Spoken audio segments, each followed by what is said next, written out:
Previously on this channel.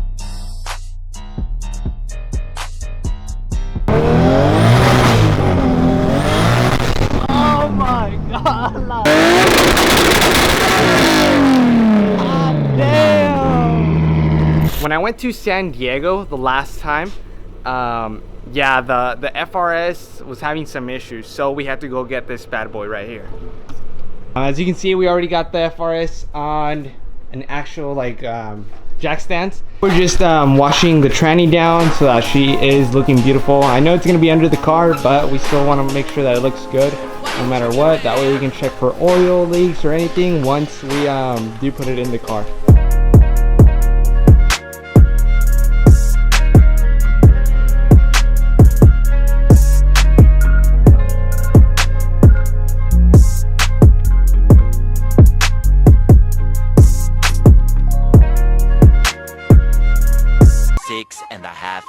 Later.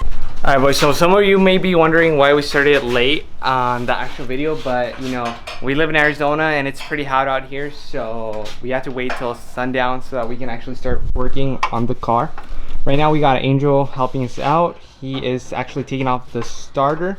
So on the starter, you guys can see right here on this tranny that we got 2 bolts that need to be removed before the actual starter can come out.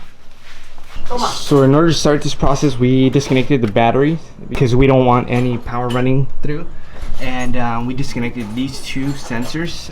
You got it right here. So this one right here is just a clip in. You just push down on this little clip and release it out. On this other one, you just pull it all the way back and then just release it that way. So yeah, and then we are currently working on the actual starter. We also removed this little ground that's connected to the actual transmission. We just got the starter off and we just put it off to the side. We managed to take off the downpipe. On this one, you actually just have to remove, there's 2 bolts right here with actual springs that connects to the catback, and you've got a bolt right here and 2 nuts right here that connect to the over pipe. We use 14mm keys for those, and we have to take the downpipe off so that we have access to the actual transmission. Guys, so we are now under the car.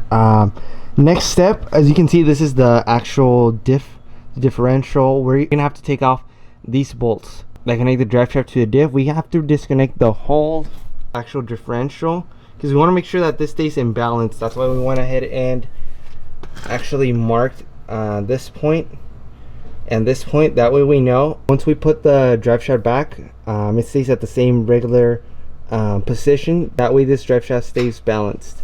Remove these 2 mounts, and we are going to remove the actual drive shaft. We're just going to pull it back so that it disconnects from the automatic transmission. Before I do forget, the 4 bolts here, the 14mm bolts, you're gonna have a hard time to remove the bolts if you don't spin the wheels so that the actual drive shaft moves around, so you can easily access those bolts.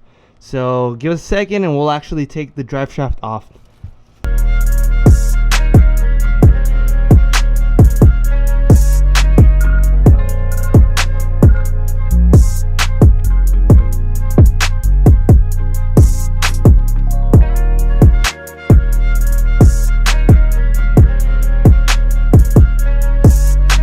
Alright boys, so we are making some progress already. As you can see, we already took off the drive shaft. Like I mentioned, there's 4 bolts right here. There's 14mm bolts that you need to take off. And then you got the mount right here.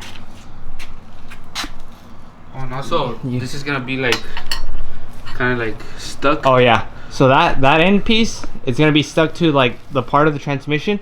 Angel did a really good method where he pulled the right here, and then like he used the key and then he just pulled or pressed the opposite way so that the actual drive shaft would push away from the place that it's on.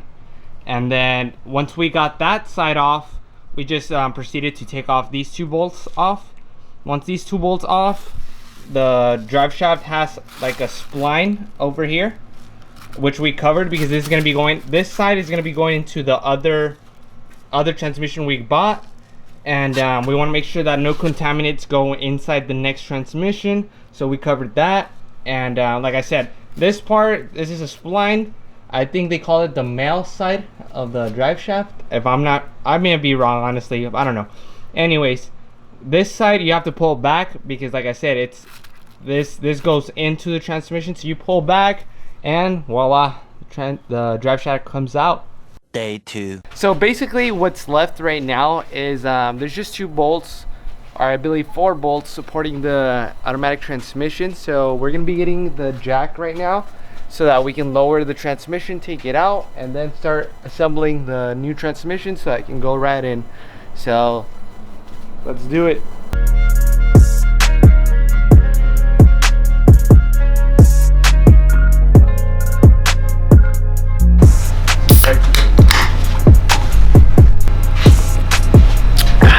Gotta make sure to stay hydrated in this heat.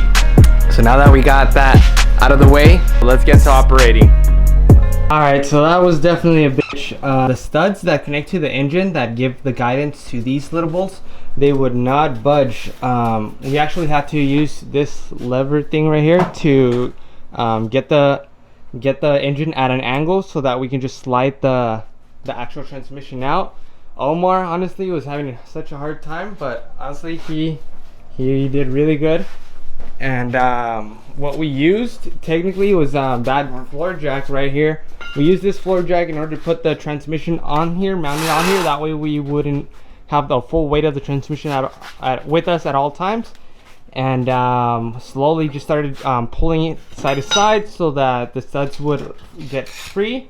And right here we would slowly just pull it back and forth. That way the transmission, because the transmission has to come out and then down. But yeah, that was definitely hard right there. And we actually took the torque converter out just to check it out, and there definitely is play inside the torque converter. I'm not sure if you guys will be able to pick it up on camera, but if you see inside, that oil right there does not look no bueno.